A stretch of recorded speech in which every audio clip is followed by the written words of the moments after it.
Hey everybody, and welcome back to the channel of your favorite, or soon-to-be favorite, Bookworm Twink Supreme. If you love books, and if you want to see this resident twink talk about them, I sincerely think you should look for this button and finger it, alright? Subscribe, join the family, it's free, and friendship, and just fucking do it, okay? 2 fun facts about me. Number 1, I love books. No shit. Otherwise, this channel would be an exercise in masochism, which honestly, sometimes it is. Number 2, I love movies. So much.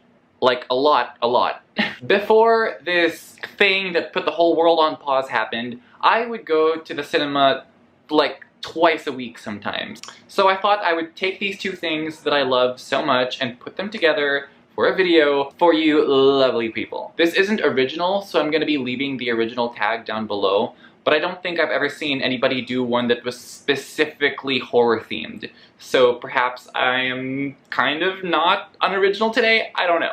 Also, what I'm gonna do with this video is try to highlight horror movies that I don't see people talk about enough. So perhaps I could help you find a new watch, maybe, who knows. If you're a horror fan, let's be friends, please. Also, every single movie on this list is rated R, so if you're underage, please click off this video and come back when you are a legal adult in your country of residence. Please. So the first one I'm gonna do is, if you liked the book Night Film, I think you would love the film Censor. Now, the thing I love most about this book and this film is that they have an element of horror films specifically in them, meaning both these stories feature horror films that exist in their universe that, when described, make you wish that they existed in real life. Like in Night Film, we follow this man who is aggressively trying to investigate this director named Stanislav Cordova, who is this guy who directs films that are so disturbing that they can only be watched underground.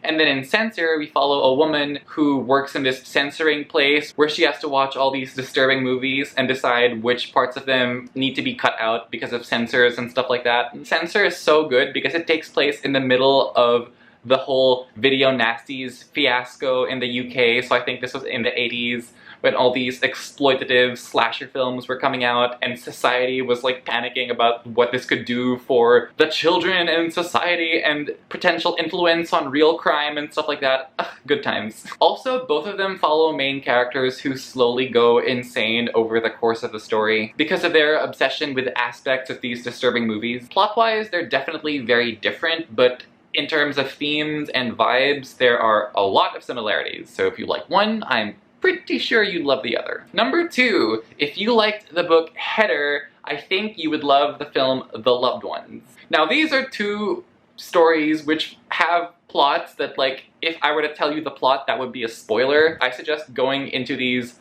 completely fresh, unless you have a weak stomach or a faint heart, then I would maybe reconsider and read something else. These are stories that feature people with heads, and things are done to the heads. Let's just put it that way. Also, they're both set in very rural areas, especially Header, which is like set in like backwoods town, like freaking Deliverance, that movie. So you're basically very far from the city and having a culture shock. Both the protagonists in these stories are taken aback at how different things are in a different part of the country that they live in, but share with people that also live in the same country.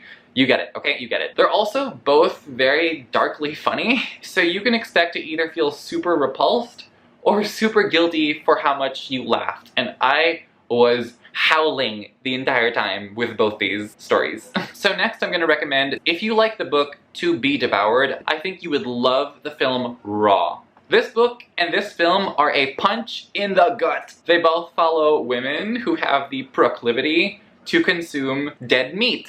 Raw meat.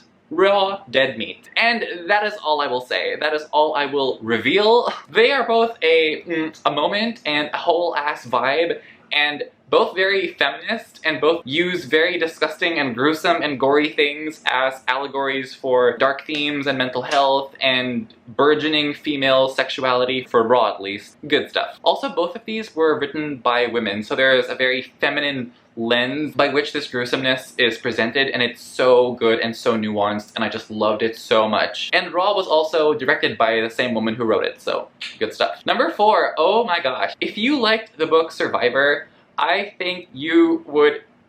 This is the film I am most scared to recommend, honestly. Like, this movie is so taboo, I don't even know if I can get away with saying the title on here, but let's just do it. If you like Survivor, I think you will like a Serbian film. Now, trust me, I don't recommend this just, you know, blithely. Like, I am someone who loves films like Hostel and Saw and The Human Centipede. Now, those movies push the envelope, for sure. A Serbian film crosses the line. Like, every line that could be crossed.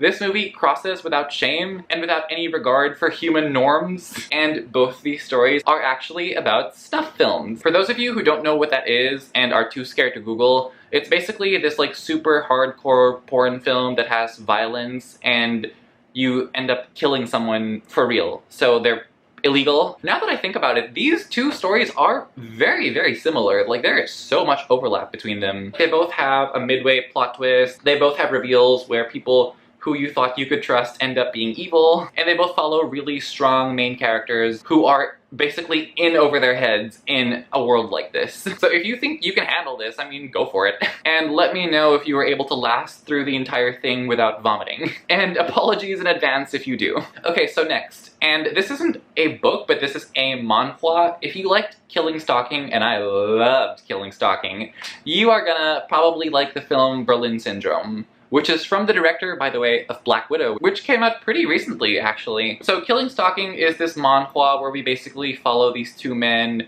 one named Yoonbom, one named Sangwo. Now, Yoonbom is a guy who is obsessed with Sangwo to the point that he stalks him and breaks into his house, only to discover that Sangwo is a serial killer who ends up abducting him and holding him prisoner for the rest of the story. Meanwhile, in Berlin Syndrome, the story is pretty similar. We follow a girl, we follow a guy. She is alone in a foreign country, Germany, Berlin, and she starts to get attracted to this guy. He invites her to his house, and he doesn't let her leave. I also recommend the movie Misery, based on the Stephen King book, because being held captive by a fucking psycho that shatters your legs and demands you to do things and gets off on the fact that they have full control of your lives is a thing that happens in both these stories. So next, if you liked They Never Learn, I think you would love Promising Young Woman. Both of these, by the way, written by women. Both these books were about wronged women who do things because of an accumulation of injustices foisted upon them through toxic masculinity and culture and misogyny in general. The only significant difference, I would say, and this is going to be quite vague because I don't want to really give anything away, They Never Learn plays out more like a female fantasy. Like, my friend in my live show actually compared the movie to Kill Bill in how it is way beyond the realm of reality that something like this could happen. Promising Young Woman, however, is more grounded in reality. Like, it incorporates more truths and darkness that the real world sees into the film. Great stuff, super feminist, super provocative, highly recommend both. So next, if you liked the book Pen Pal, I think you would love the film The Vanishing. The 1988 one, not the American remake. Please, do not make that mistake. Do not make that mistake or this will make no sense. So in Pen Pal, basically a boy's childhood friend goes missing, whereas in The Vanishing, a man's girlfriend goes missing. Both these stories are so calculatedly sadistic and frank in their depiction of human cruelty that you will feel bummed out by the end and eager to move to Mars. And the thing with both this book and this film is, like, for the longest time, not much actually happens, but at the end, when you see what the story built up to, it is just devastating. And they are very similar in other ways that I can't really give away without spoiling, so